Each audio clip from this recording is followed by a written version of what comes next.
Good evening. Tonight we're going to work on fixing a Whirlpool Cabrio model number WED7300XW0. Now the problem with this particular dryer tonight was that it no longer dried clothes. Wife complained that it was smelling like it was on fire, and the error code that was up here in this window was saying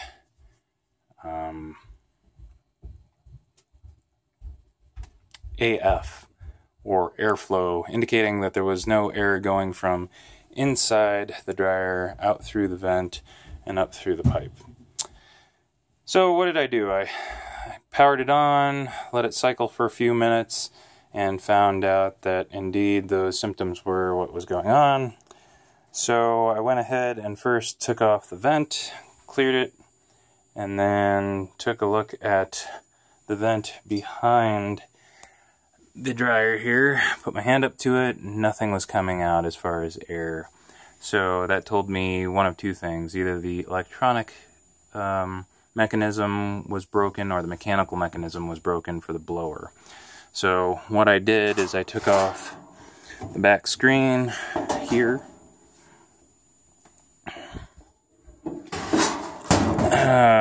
Has several, I think there were, let's see, 1, 2, 3, 4, 5, 6, 9 of these small metal screws, and I took them off with a, what size is this? 1/4 inch nut remover, and that exposed the back side of the dryer.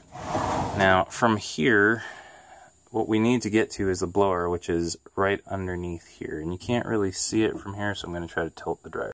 Okay, so I've turned the dryer over on its side. This is the back.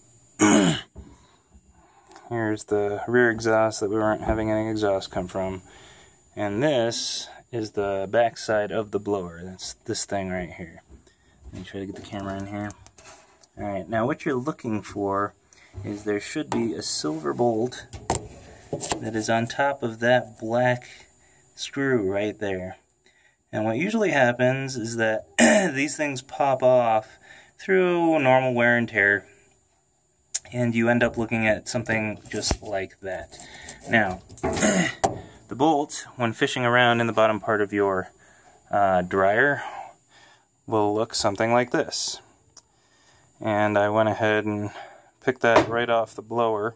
The other piece that's going to be somewhere down in that chasm is the rubber band that goes between this generator right here and this silver bolt. Now it's a little hard to explain it in words, so I'm going to try to show you what I'll do, and then I'll take a pause and then show you this in the fixed form. But this little silver wheel, like I said, goes on top of the let's get a better view. Goes on top of that black, get it? This black screw right there. So what you should be doing is, since this will come off again, is taking a bit of Loctite and then screwing on the bolt, or screwing on the wheel. Let's see if I can get this started just so you can see what I'm doing. There, just like that. And that will screw all the way down to the base and hopefully not come off next time with Loctite. So there is the wheel that's been screwed on to the top of the screw for the blower. Now that goes on counterclockwise. So in order to make that stick, you can either get a really, really narrow set of needle nose pliers to hold the screw at the base while you're twisting this on, or the way I did it, I just stuck a back of a broom handle down into the blower until it made contact with one of the fan blades and stopped it, and then I hand tightened the wheel at the very top. So that's set with Loctite. Now we need to add the rubber band that goes between the generator and that screw. Here that this is the rubber band that goes between the generator and the screw, and if I can get up close here, you can also see, hopefully here, well, it's not going to focus, but there's a ribbed side and a flat side.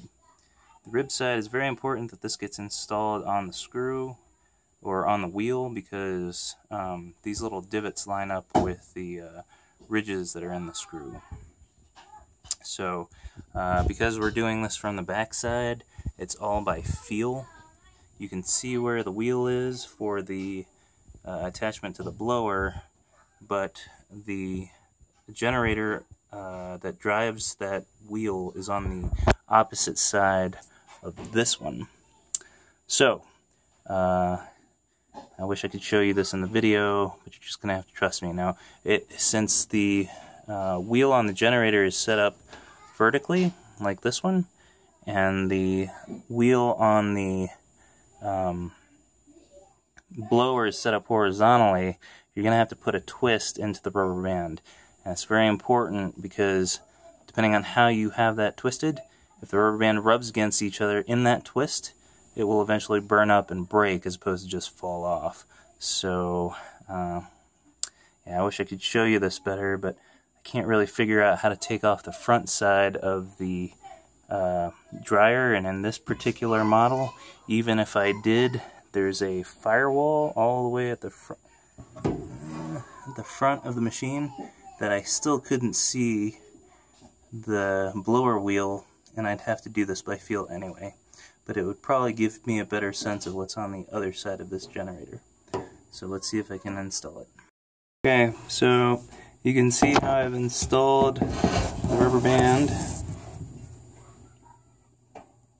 around this silver wheel and how it's got a slight twist, right? So the twist allows, sorry for the video getting all wonky on you, the twist allows clearance of this plastic piece that's on top of this white box, which is the blower. See, there's nothing touching that piece, and let's get rid of that fuzz. Get rid of the fuzz. It's stubborn. Alright. And as it tracks to the silver wheel on the blower and comes around, it comes back, and now my finger, I don't know if you can tell, is on the back side of this rubber band. So again, sorry for the video. But it's also missing this little ridge. So no parts of this rubber band are rubbing. Now, if I take this back out, show you reassembly, and we'll go from there. First piece that I reassembled is this little silver coupling, or it's actually like tin or aluminum, that allows the vent from the outside of the dryer to hook to the blower assembly. So I'm just going to put that back. It's just one of these 1/4 inch metal screws, and I'll be right back. Alright, so now that's attached. Good to go. Now we'll work on putting the back plate on. Here's the back plate, and this is going to go and cover the back side of the dryer. So I'll go ahead and get this situated and then be right back. The thing of the back plate is this little ridge right here. This aluminum cover has a ridge on this side of the cover, and that fits nicely into a gap that's part of the washer that's right there. Important because this helps you line up the 9 screws I was talking about earlier. You can see now how the holes are lined up. So without that, it'll be a little trickier. Not impossible, but I'm going to put those screws back in and I'll be right back. So all the screws have now been put back in.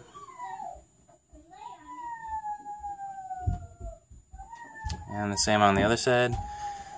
Plate that goes up here, that wasn't necessarily something that we needed to take off, but I did because I didn't know what I was doing at the beginning of this video, so I'll put that back on next. Alright, there we go.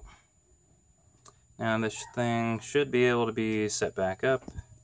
We will reattach the vent to the exhaust and plug it back in and see what happens.